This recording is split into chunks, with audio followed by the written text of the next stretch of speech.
Welcome back, Truth Seeker. Just want to say congrats to the winners, having another winning NFL week in Week 8.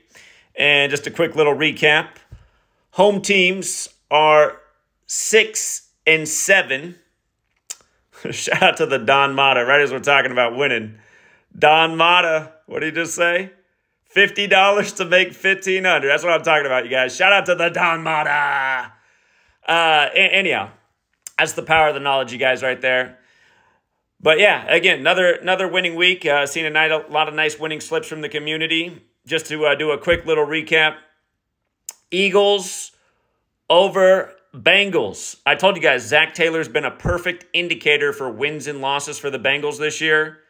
Last week he stayed on 48 losses. Cleveland 48. This week he picks up his 49th loss. Eagles 49. Boom. Now, Browns and Ravens, I thought the Ravens would win this game. I did recommend a dollar parlay on the Browns because 38's been a hot number with the Ravens this year, and the Browns won on a 38-yard touchdown. Ravens equals 38. Stefanski did stay on 38 losses. Browns also picked up their 9th home win in the series on 9-date numerology. There has been some funny business between these teams over the years since the Ravens used to be the old Cleveland Browns. But, man, the Ravens did have a lot of numbers to win this game, and obviously they did not. Lions had several reasons to beat down the Titans today. We thought they'd handle business. They handled it in a big way. Detroit Lions equals 61. They're 6-1 for the year. My prediction for the Cardinals was they would win by a point today so that they would become negative 27 in point differential for today, for the season. Miami equals 27. Notice the Dolphins lose with 27 and the Cardinals win by a point. Yes, sir. I should have just stuck with my thought that they're going to continue to humiliate the anti-vaxxer Aaron Rodgers. Because today was 85 days after Brady's birthday. Brady equals 85 like National Football League. And notice Brady's Patriots beat 40-year-old Aaron Rodgers. Only Brady can do it over age 40. That's the message here. And I was on the wrong side of that game, though, too. I thought Rodgers could get to 4-5 as a Jet. New England equals 45 forwards and backwards. I thought he might get a little love here. But the Jets did have plenty of narrative to win today, so I'm not shocked about that game. Falcons and Bucks was a tough game. A lot of narratives on both sides, and for the third week in a row, I'm wrong with Kirk Cousins. I'm really hating Kirk Cousins.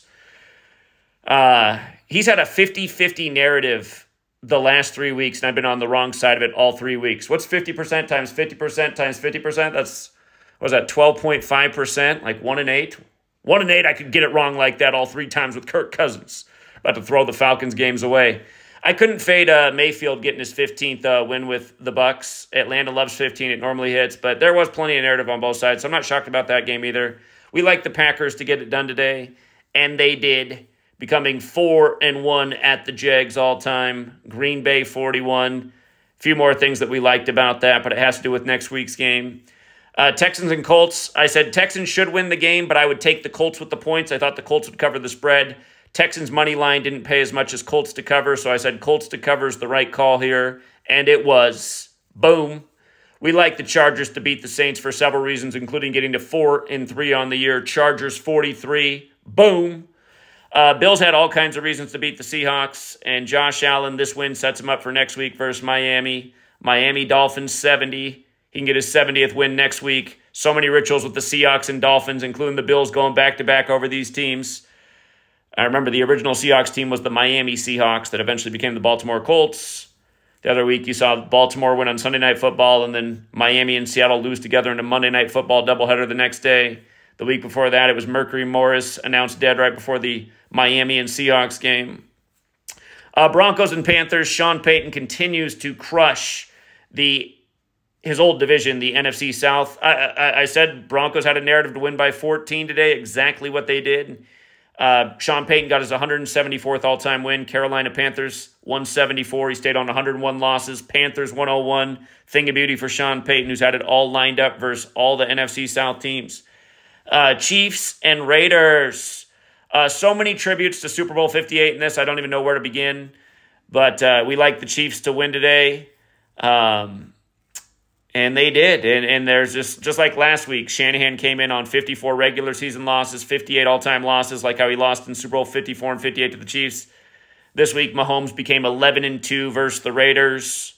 11-2. What was the date of the Super Bowl in the Raiders Stadium last year? 11th of second month. 11/2. Chiefs equals 112 like Super Bowl. A few other things there for the Chiefs too, but we thought they'd also get to 7-0 because there's a lot of things that have been pointing to the 1970 season when the Chiefs beat the Vikings in Super Bowl IV. Remember, those were the only two teams to start 4-0 this year. And then they were the only two teams to start 5-0 this year, and Super Bowl IV was the 50th NFL season. And Commanders, I recommended people take them at plus 3.5. There was a narrative for them to win today. We saw that. And they just did win on a Hail Mary, and it's hilarious, you guys. Today has 18 date numerology. Bears equals 18. Of course, Caleb Williams is wearing 18. Commanders win on a Hail Mary. Can't get any more Catholic than that. 18-15 over the Bears. I mean, they couldn't have scripted it any better. So, and of course, we had the Rams to drop the Vikings to 5-2 on the 52nd death anniversary of Jackie Robinson. Minnesota equals 52, as does Los Angeles Rams. So, yes, having a very good Week 8. You counted up. Rams, right. Commanders, right. Chiefs, right. Broncos, right. Bills, right. Chargers, right. Texans, right. Packers, right. Falcons, Bucks, wrong. Patriots, Jets, wrong. Cardinals, right. Lions, right. Ravens, Browns, wrong. Eagles, right. It's a whole lot of right compared to wrong, and it's what we've done for over a decade. You want to get the intel before the games, come join us on the Patreon. You want the Sunday Night Football information, it's there on the Patreon right now. Just for the record, home teams are now 60-61 for the year. So home teams have a slight losing record. Remember, they became 54-54 on Thursday Night Football in the Jackie Robinson salute. Baseball equals 54. That game was 54 days before the post-birthday. I honestly don't see any ritual for the rest of the games this week, but maybe if you look ahead to next week, things start to line up. But yes, home teams are 60-61 for the year going into Sunday Night Football in Santa Clara, Jesuit town, versus those old Dallas Cowboys. That video can't be monetized. What else is new? The whole channel's never even been monetized by Google. All right, we'll leave it there. Until next time, True Seeker. Again, congrats to the winners. Link for the Patreon's in the description.